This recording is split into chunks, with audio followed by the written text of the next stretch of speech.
tudo bem? Seja bem-vinda e bem-vindo para a segunda parte da aula de dermatites de interface. Vamos lá? Nesse slide, eu trouxe todos os tópicos que serão abordados nesta aula. Começando com o eritema multiforme.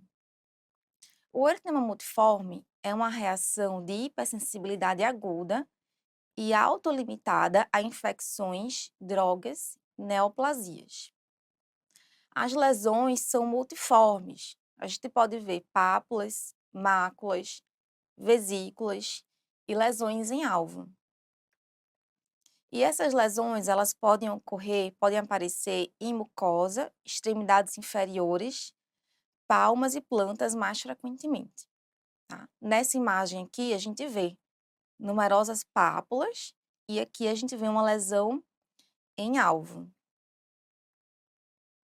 Na histologia do eritema multiforme, a gente vai ver uma dermatite de interface vacuolar, tá? É uma dermatite de interface vacuolar.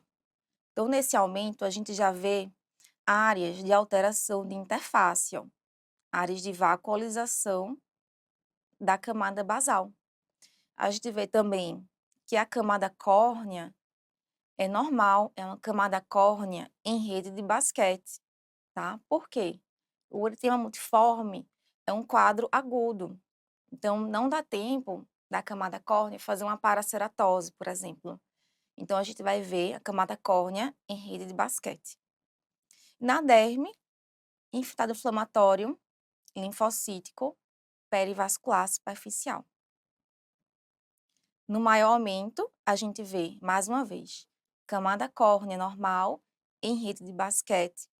A gente vê áreas de vacuolização da camada basal e ceratinócitos apoptóticos. Aqui a gente tem ceratinócito apoptótico, aqui a gente vê mais, e aqui mais ceratinócito apoptótico, tá? Aqui a gente vê uma quantidade maior de ceratinócitos apoptóticos, né? Aqui, nessa região, em alguns a gente vê o núcleo já fragmentado, tá bom? E a vacuolização da camada basal. E nesse exemplo, a gente vê também melanófagos, tá? A gente vê macrófagos que fagocitaram melanina na derme. Nesse exemplo aqui, a alteração de interface está bem dramática. A gente vê bastante vacuolização da camada basal e a gente vê bastante ceratinócitos apoptóticos, ó. Muitos ceratinócitos apoptóticos. Mais uma vez, é a camada córnea aqui em rede de basquete.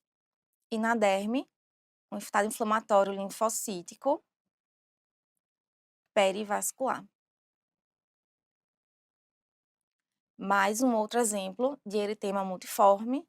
Nesse exemplo, a gente vê a camada córnea em rede de basquete e a gente vê numerosos ceratinócitos apoptóticos. Ó. Mais uma vez, o infiltrado inflamatório linfocítico perivascular. Na imagem da direita, que é o maior aumento, a gente vê melhor os numerosos ceratinócitos apoptóticos. Observem que alguns deles ainda têm um núcleo, mas o núcleo é piquenótico, reduzido de tamanho, mas hipercromático. É só a gente comparar com um ceratinócito viável.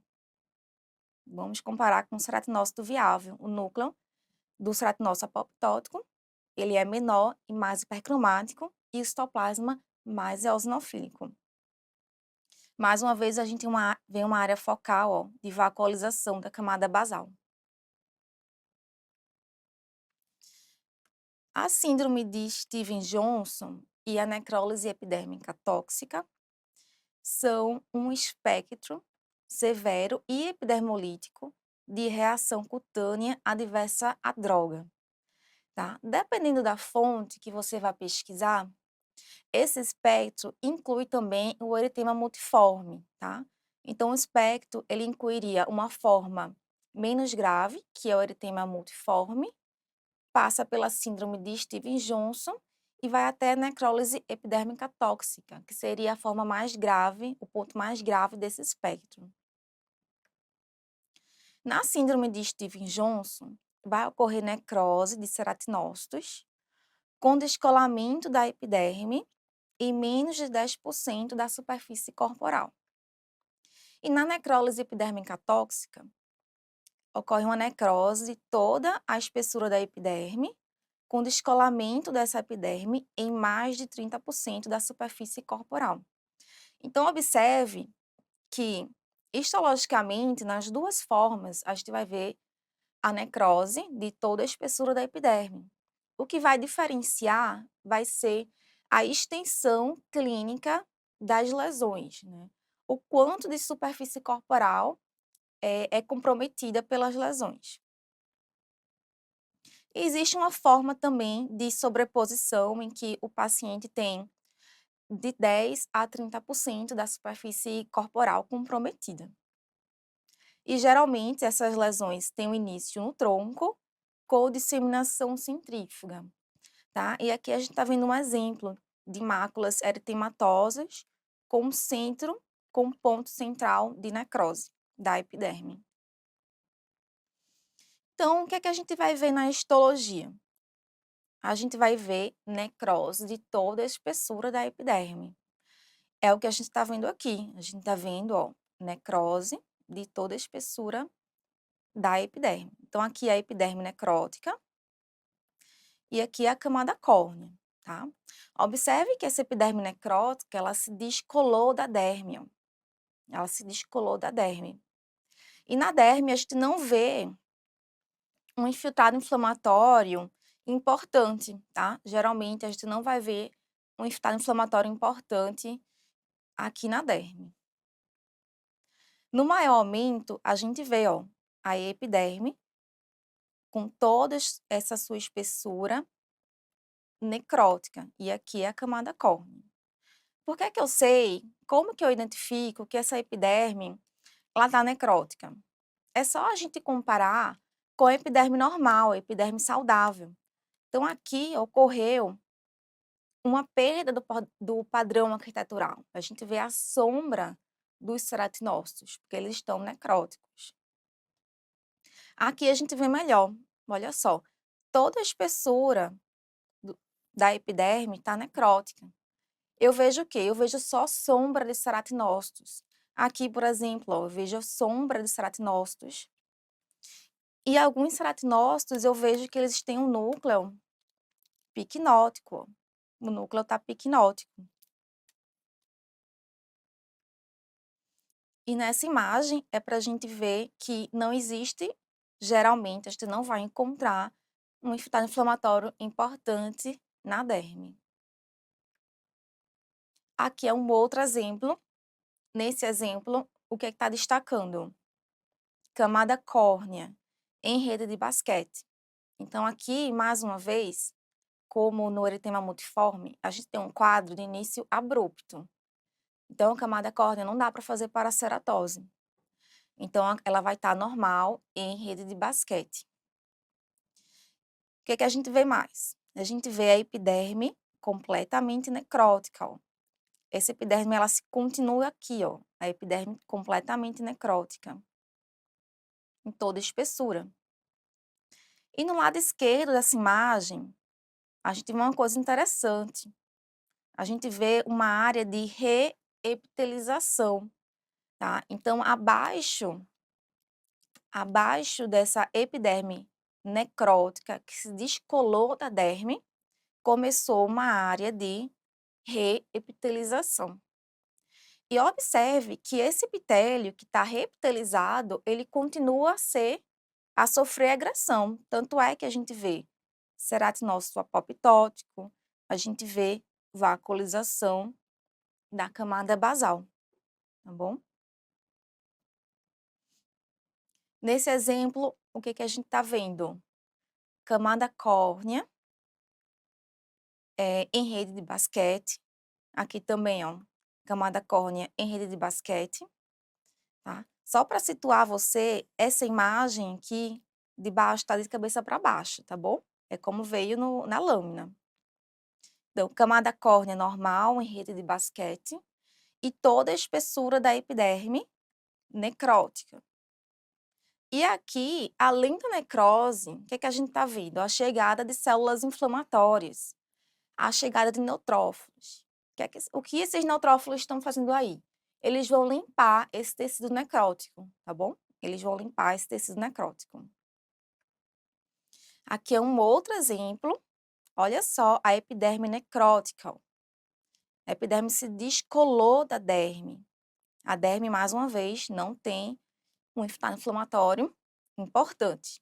E aqui, mais uma vez, os neutrófilos estão chegando para limpar essa região, essa epiderme que está necrótica.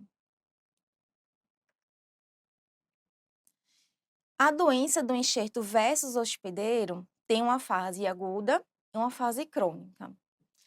Na fase crônica, a gente vai ver a histologia semelhante ao líquen plano, tá bom?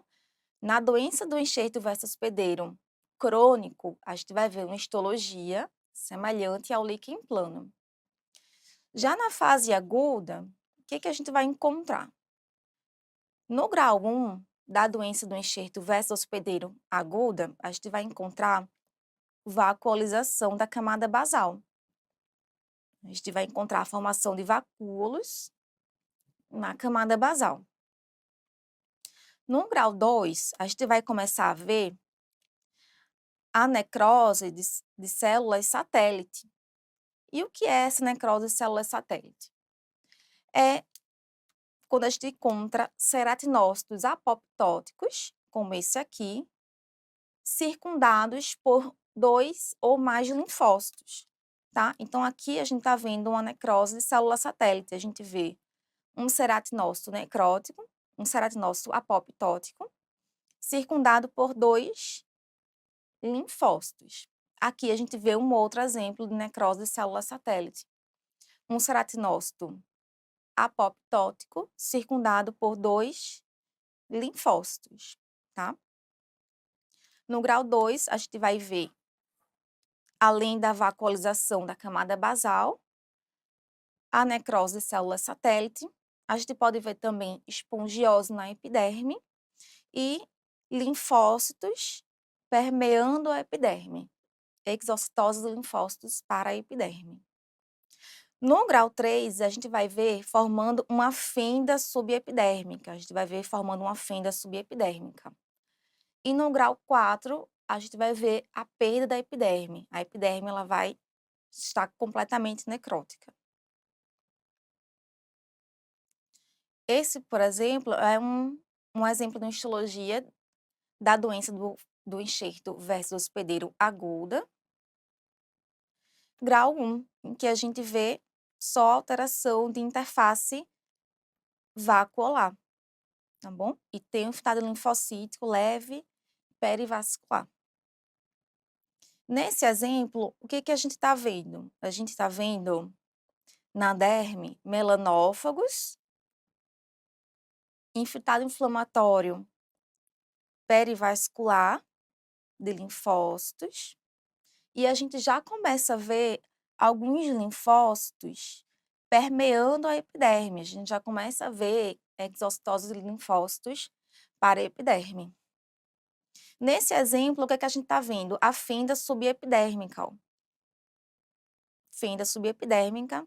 Mais uma vez, a gente vê linfócitos na epiderme. E na derme, melanófagos, numerosos melanófagos. Aqui também, mais de melanófago, mais de melanófago. Nesse exemplo, o que estou destacando? Estou destacando a necrose de células satélites. É o que a gente está vendo, ó. Um ceratinócito apoptótico e 3 linfócitos em volta. Necrose de células satélite. O que a gente vê mais? Vacuolização da camada basal, aqui já formando uma fenda, né, subepidérmica. Aqui, mais vacuolização da camada basal, mais uma vez, melanófagos na derme.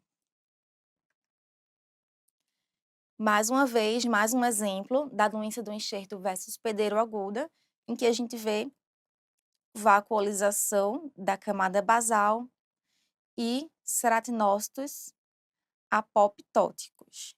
Na derme, infiltrado linfocítico perivascular leve. E nesse exemplo, a gente já vê a formação da fenda subepidérmica e o infiltrado de linfócitos perivascular.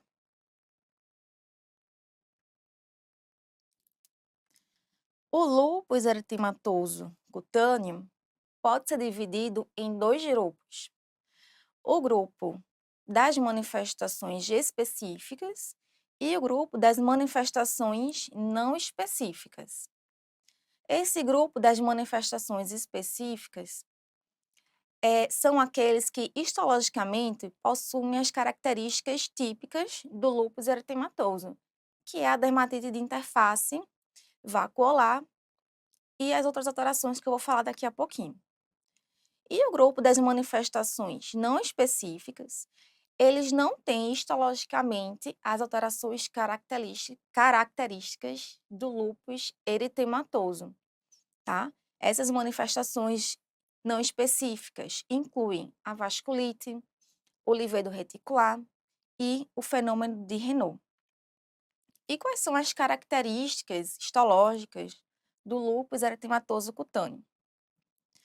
Alteração vacuolar da camada basal, infiltrado linfocítico superficial e profundo perivascular e perianexial, deposição de mucina na derme, aumento de mucina na derme, espessamento da membrana basal, atrofia da epiderme, dilatação do infundíbulo folicular com rolha córnea, ou seja, hiperceratose folicular, e hiperceratose na epiderme.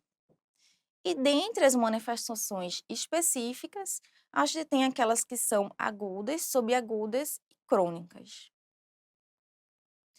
Com relação às manifestações agudas, geralmente elas se manifestam como uma lesão eritema-descamativa ou máculo-papular em região nasal e malar, que é o rache em asa de borboleta, como a gente está vendo na imagem. Na fase subaguda, a gente vai ver ou lesões pápulo-escamosas, psoríasiformes, ou lesões anulares e policíclicas, eritematosas, como a gente está vendo nessa imagem. Aqui a gente vê lesões pápulo-escamosas eritematosas e aqui lesões eritematosas com formato policíclico ou anular. E, geralmente, essas lesões deixam hipo ou hiperpigmentação pós-inflamatória. Aqui eu trouxe para você um exemplo histológico do lúpus eritematoso subagudo. O que a gente vai ver no lúpus eritematoso subagudo? Vacuolização da camada basal. Numerosos pequenos vacuolas na camada basal. A gente vai ver também aumento de mucina na derme e estado inflamatório linfocítico perivascular e perianexial, superficial e profundo, tá? É importante lembrar que, quando a gente compara o lúpus eritematoso cutâneo subagudo com o discoide, que a gente vai ver daqui a pouco, no lúpus cutâneo subagudo, a intensidade do estado inflamatório e o aumento de mucina na derme vão ser menos intensos do que no lúpus discoide, tá? No lúpus discoide, a gente vai ver mais inflamação e mais aumento de mucina quando comparado com o lúpus subagudo. O que a gente pode ver também no lúpus subagudo? A gente pode ver neutrófilos na derme e a gente pode ver depósito de fibrina também na derme. Aqui a gente tem um outro exemplo de lúpus eritematoso cutâneo subagudo, em que a gente vê áreas de alteração de interface vacuolar, e aqui também. E a gente vê um infiltrado inflamatório perifolicular, perianexial e perivascular também. No maior aumento, a gente vê, ó, a vacuolização da camada basal, pode ter ceratinócitos apoptóticos na epiderme. A gente vê também melanófagos na derme e o infiltrado inflamatório linfocítico perivascular. Nessa imagem, a gente vê o quê? Um infiltrado inflamatório linfocítico perivascular. Aqui a gente tem um outro exemplo de lúpus cutâneo subagudo, em que a gente vê mais uma vez vacuolização da camada basal. A gente vê um infiltrado inflamatório linfocítico perivascular, superficial e profundo. Nessa imagem, a gente também vê uma área aqui, ó, meio azulada. Será que é mucina? Vamos lá para o maior aumento dessa imagem. Olha só, essa área azulada não é mucina, tá? Essa área azulada é degeneração de fibras elásticas, é elastose solar. Na elastose solar, as fibras elásticas, elas ficam com essa coloração mais basofílica, que a gente está vendo aqui, tá? Aproveitando essa imagem para ver o quê? Um ceratinócito apoptótico e mais vacuolização da camada basal.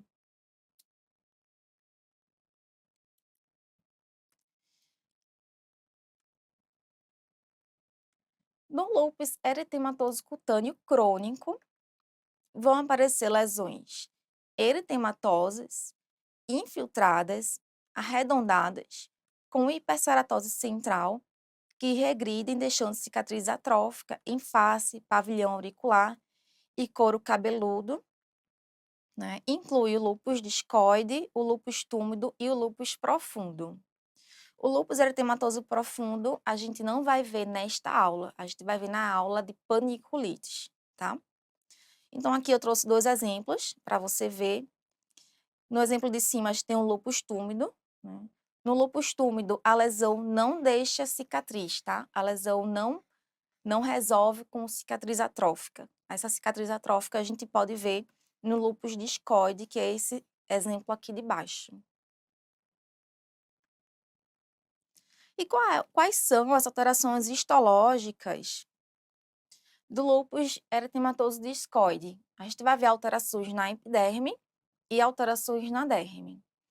As alterações na epiderme são hiperceratose, plug folicular ou hiperceratose folicular, alteração vacuolar da camada basal e espessamento da membrana basal. Na derme, a gente vai ver infiltrado inflamatório linfocítico perivascular e perianexial, superficial e profundo, telangiectasias e aumento de mucina na derme, tá? Nesse aumento, a gente consegue já detectar um aumento de mucina na derme nessa região, porque essa região aqui, ela tem uma coloração mais azulada, então consigo detectar que tem um aumento de mucina nessa derme.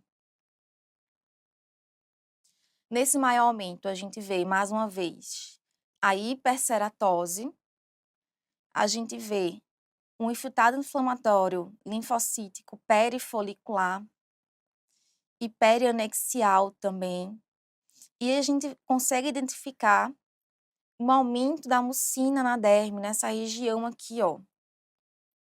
Então, a mucina a gente detecta porque ela tem essa coloração azulada, um azul claro, e ela vai se depositar entre as fibras de colágeno, que são rosas, que são as fibras de colágeno têm coloração rosa.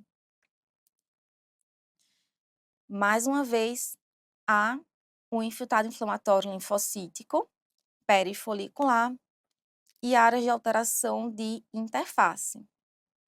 Nesse exemplo, a gente também consegue ver o espessamento da membrana basal, ó. Geralmente, na membrana basal, a gente não consegue ver em peles normais, tá? Em peles normais, a gente não vê a membrana basal. A gente consegue destacar a membrana basal, por exemplo, com a coloração PAS, tá? Mas no HE a gente não consegue ver. E aqui no lúpus discoide, a membrana basal vai estar espessada, de forma que a gente já consegue ver no HE. Aqui a gente vê também, ó, áreas de membrana basal espessadas. Vemos também vasos sanguíneos dilatados, né? Vasos sanguíneos telangiectásicos.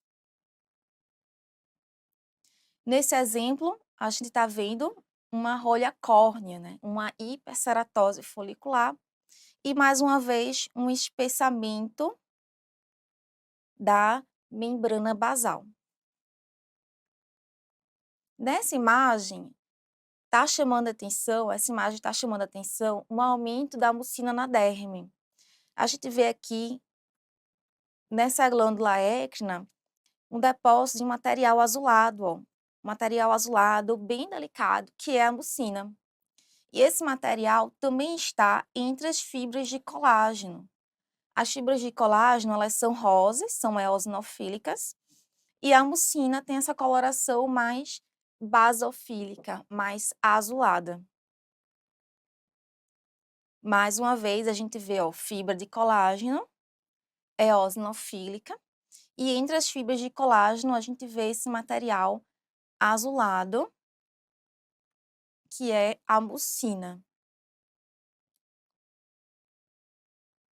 Aqui a gente tem um outro exemplo de infiltrado inflamatório linfocítico perivascular. E no lado esquerdo a gente vê mucina, né? Esse material azulado bem delicado entre as fibras de colágeno, que são eosinofílicas, tá bom? No lúpus eritematoso túmido, a gente não vai ter alterações significativas da epiderme. A gente não vai ter, por exemplo, a vacuolização da camada basal, tá? Pode ser que a gente encontre, mas vai ser uma vacuolização focal ou mínima, tá? No lúpus túmido, as principais alterações que a gente vai ver são na derme, que é o aumento da mucina e o infiltrado inflamatório linfocítico perivascular e perianexial superficial e profundo. Observe essa imagem. A gente vê um infiltrado inflamatório perivascular superficial e um infiltrado inflamatório profundo também. E ele chega, inclusive, no tecido adiposo subcutâneo, ó. Aqui já é tecido adiposo subcutâneo.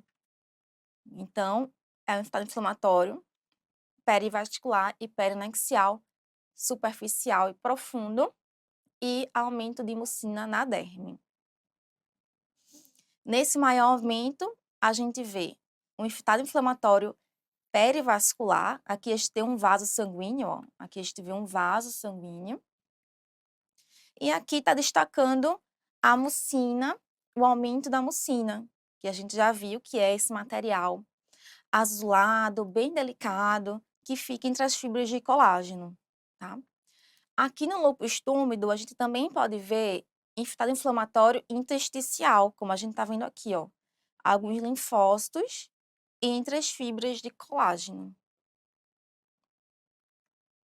Aqui, mais um exemplo de lúpus túmido, destacando a camada basal, que ela está normal. Observe que a gente não vê grandes alterações na epiderme, né? Mas, o que é que chama atenção? Essa coloração meio azulada na derme, que é o aumento de mucina, o depósito de mucina aumentado na derme.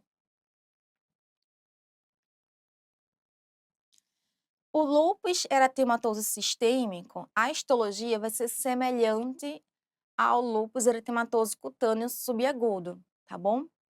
Geralmente, os sintomas sistêmicos do paciente obscurecem as alterações cutâneas, tá? Geralmente, no lúpus eritematoso sistêmico, as alterações sistêmicas obscurecem as alterações cutâneas, que geralmente são mais discretas mesmo, tá?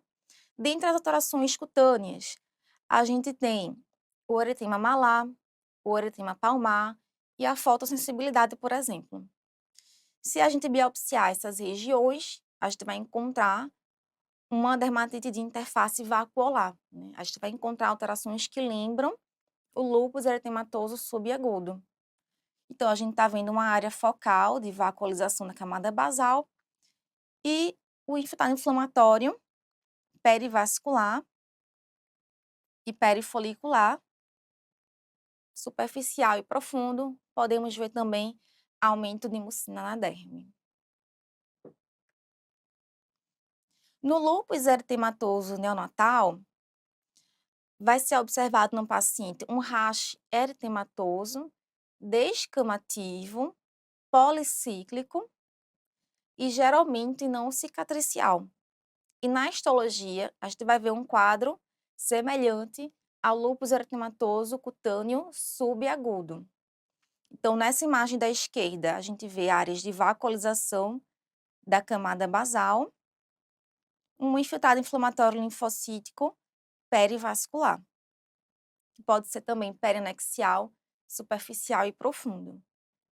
Nessa imagem no meio, mais uma vez, ó, a vacuolização da camada basal, pequenos vacúolos na camada basal. E a imagem da direita, destacando a mucina, tá? Essa imagem da direita é uma coloração especial para a mucina. Dentre as colorações especiais para a mucina, a gente tem o Alcian Blue, o ferro coloidal e a mucicarmim. Nessas colorações, a mucina assume essa coloração azul claro. Então, tudo que está aqui azul claro é mucina, tá bom? Então, no lúpus eritematoso neonatal, a gente também pode ver aumento de mucina na derme. E na imunofluorescência direta, a gente vai ver um padrão de marcação. A gente vai ver um padrão de marcação positivo na junção dermoepidérmica. Aqui a gente está vendo a epiderme, ó. Aqui a epiderme. Aqui a derme. E o exame, ele está destacando, está marcando uma coloração positiva, granular e linear na junção dermoepidérmica, tá? Vai marcar IgG, IgM e C3.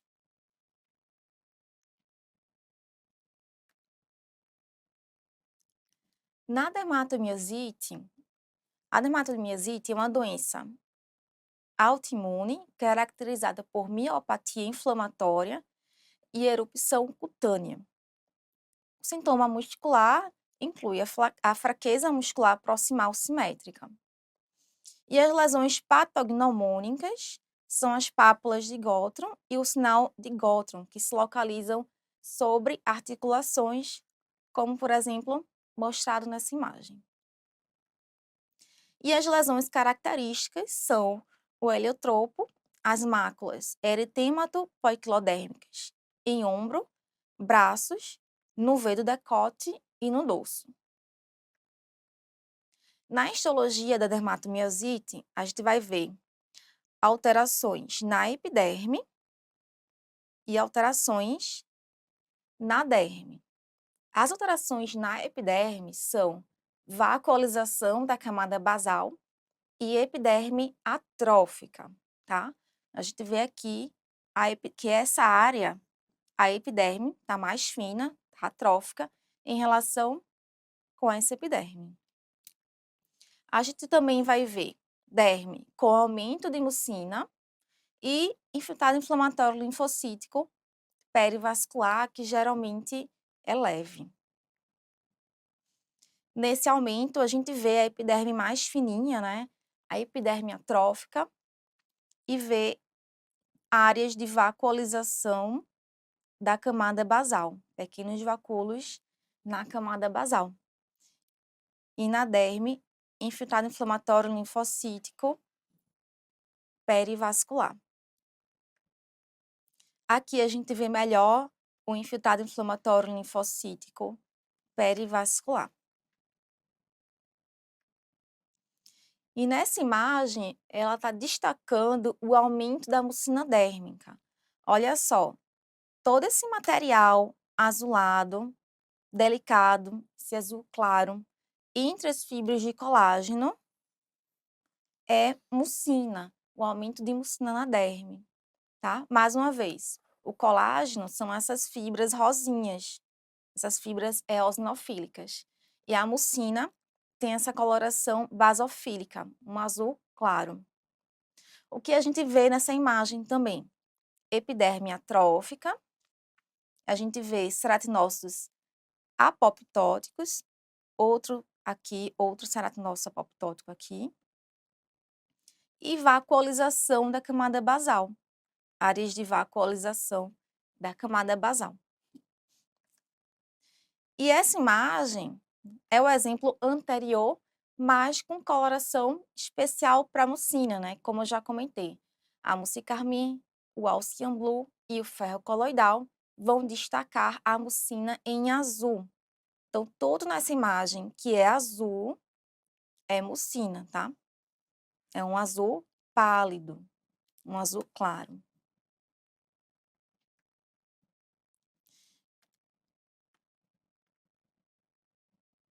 O eritema discrômico persistente ou dermatose cinzenta é uma hiperpigmentação macular dérmica idiopática que acomete crianças e adultos jovens, se apresenta como máculas acinzentadas e ovais com borda eritematosa elevada, que evoluem para manchas cinza azuladas. E a lesão mais frequentemente aparece em face, braços e parte superior do tronco, tá? Então, aqui a gente tá vendo essas máculas de cor acinzentadas e azuladas na pele. E geralmente poupa mucosas. Na histologia, a gente vai ver uma dermatite de interface. A gente tá vendo vacuolização da camada basal, tá? E aqui nessa imagem a gente já vê melanófago na derme, a gente já vê macrófago que fagocitaram melanina, tá? Se a gente biopsiar essa área de borda eritematosa elevada, provavelmente a gente vai encontrar uma dermatite de interface liquenoide, tá bom? Mas se a gente biopsiar apenas a área da mancha, se biopsiar apenas a área da mancha, a gente vai encontrar uma alteração vacuolar da interface leve e melanófagos na derme. Esse exemplo, por exemplo, a gente nem vê alteração na interface, mas a gente vê numerosos melanófagos na derme, ó. Numerosos melanófagos na derme. E concluímos a segunda parte da aula de dermatites de interface. Espero que você tenha gostado. Muito obrigada e até a próxima!